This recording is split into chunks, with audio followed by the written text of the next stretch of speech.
আসসালামু আলাইকুম এভরিওয়ান। এটি হচ্ছে দেশি খেজুর গাছ।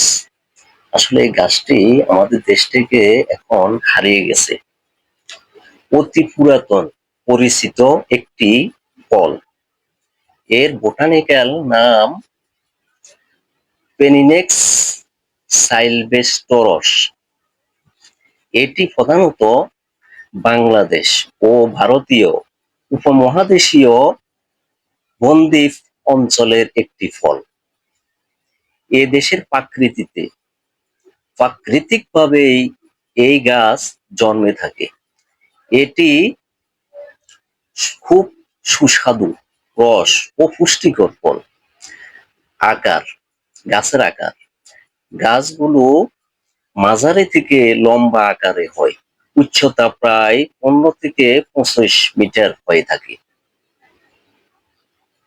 রাস্তার ধারে, জমির আইলে, পুকুর পাড়ে জন্মে থাকে এই গাছগুলা উঁচু জায়গায়। ফলের বর্ণনা দিচ্ছি আমি। ফলগুলো ছোট ছোট লম্বা কাঁচা সবুজ বর্ণ হয়ে থাকে। পাকলে এগুলো হলুদ ও লাল বর্ণের হয়ে থাকে। তবে এগুলো মাংস কম, এগুলোর বিচিগুলা বড় হয়ে থাকে। পাকানোর নিয়ম, এগুলো আপনি লবণ পানিতে ভিজিয়ে রাখবেন।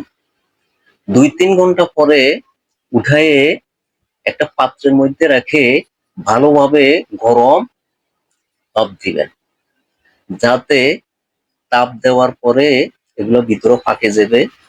আপনি সকালবেলা, এক রাতে পেকে যাবে।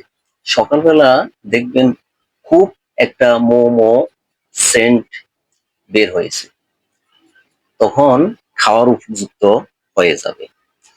এতে রয়েছে ভিটামিন এ, সি, কে এবং বিটা ক্যারোটিন, খনিজ, ক্যালসিয়াম, আয়রন ও লৌহ, শর্করা ও হজম শক্তি কাজে এটা অতি সহায়তা করে থাকে।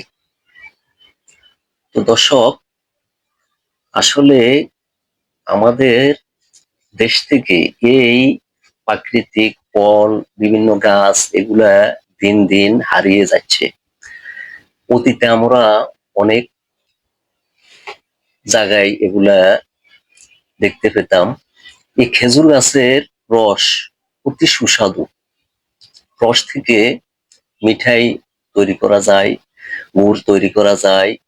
গুড় খুব সুস্বাদু এবং সেন্ট, ভালো সেন্ট। দর্শক, আমার ভিডিওটি আপনাদের ভালো লাগলে আমাকে একটা লাইক, কমেন্ট